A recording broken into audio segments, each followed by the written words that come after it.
So the methods for sequencing the DNA are two methods, that is expressed sequence tags and sequence notation.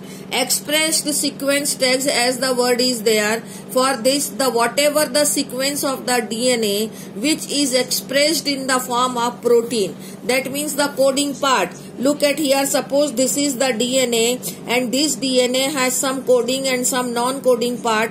So whatever the coding parts are there, those are to be studied or sequenced, then that is called as expressed sequence tags. Okay, ESTs. And another is sequence annotation. Annotation means defining or commenting. So for this, what is there, कि whatever the sequence of the DNA is there, irrespective of coding or non-coding sequence, the whole sequence present on the DNA, whole sequence of nitrogenous bases, if it is sequenced, then it is called as sequence annotation. That means all the coding and non-coding sequences and which are already present on the DNA, if they all of them are sequenced, then it is called as sequence annotation. Okay, now how it is to be done. अब ये method इन्होंने यहाँ पर ऐसे paragraph में लिखा है, लेकिन आपको उसको ऐसे पॉइंट में कन्वर्ट करना है कि सबसे पहले जो डीएनए है, it is to be isolated from the cell. अब डीएनए का आइसोलेशन सेल में से कैसे किया जाता है, it is to not to discuss here, बस ये लिखना है कि it is to be isolated. क्योंकि आइसोलेशन कैसे किया जाता है, ये बायोटेक्नोलॉजी का टॉपिक है. जब बायोटेक्नोलॉजी पढ़ेंगे तब देखेंगे कि with the help of various enzyme cell membrane will be dissolved and nuclear membrane will also be dissolved and then DNA will be isolated. तो पहले डीएनए को आइसोलेट कर लिया, आइसोलेशन के बाद उसका फ्रेगमेंटेशन किया जाता है. फ्रेगमेंटेशन का मतलब है जैसे ये डीएनए सेल से बाहर आइसोलेट कर लिया, अब इसके ऊपर ये भी बायोटेक्नोलॉजी का ही टॉपिक है, इसके ऊपर एक एंजाइम अप्लाई किया जाता है, रेस्ट्रिक्शन एंडोन्यूक्लियस. इसको मॉलिक्यूलर सीजर बोलते हैं इस एंजाइम को. इस एंजाइम की हेल्प से डीएनए को कट कर दिया जाता है, यानी उसके फ्रेगमेंट्स बना दिए जाते हैं. तो ये प्रोसेस कहलाती है फ्रेगमेंटेशन. अब फ्रेगमेंटेशन करने के बाद में जो स्मॉल फ्रेगमेंट्स होते हैं उनकी मल्टीपल कॉपीज तैयार करनी है, तो उस प्रोसेस को एम्प्लीफिकेशन कहा जाता है. ये मल्टीपल कॉपीज हम वेक्टर्स में तैयार करते हैं. तो वो वेक्टर बैक्टीरिया हो सकता है या यीस्ट हो सकता है. जैसे यहाँ लिखा हुआ है बैक मतलब बैक्टीरियल आर्टिफिशियल क्रोमोसोम और यैक मतलब यीस्ट आर्टिफिशियल क्रोमोसोम. तो उन फ्रेगमेंटेड सेगमेंट्स को हम बैक्टीरिया या यीस्ट में डालकर उसकी मल्टीपल कॉपीज तैयार कर देते हैं. यहाँ तक की स्टेप हो गई.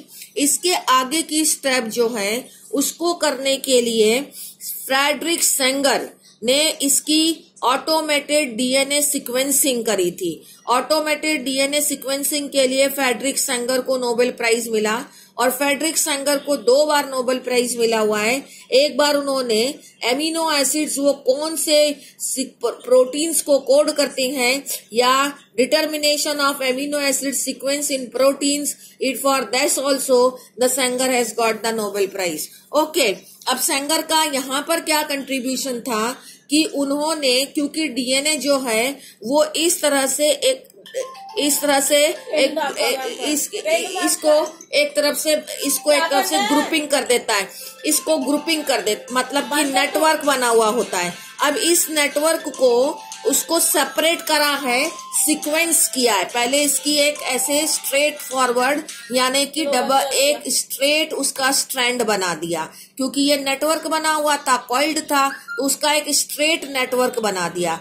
अब इस स्ट्रेट नेटवर्क को, इस स्ट्रेट स्ट्रैंड को, उधर फोन आ रहा है इसलिए माइंड डिस्टर्ब हो रहा है बार बार.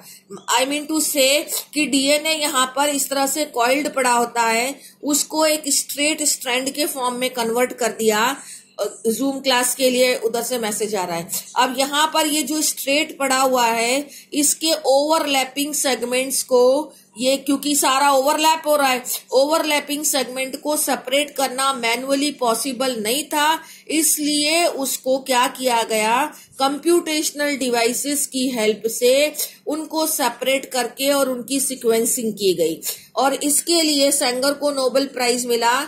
फर्स्ट क्रोमोसोम की जो सीक्वेंसिंग है वो सबसे लास्ट में हुई 2006 में, लेकिन 2003 तक 22 ऑटोसोम और XY सेक्स क्रोमोसोम की सीक्वेंसिंग हो चुकी थी।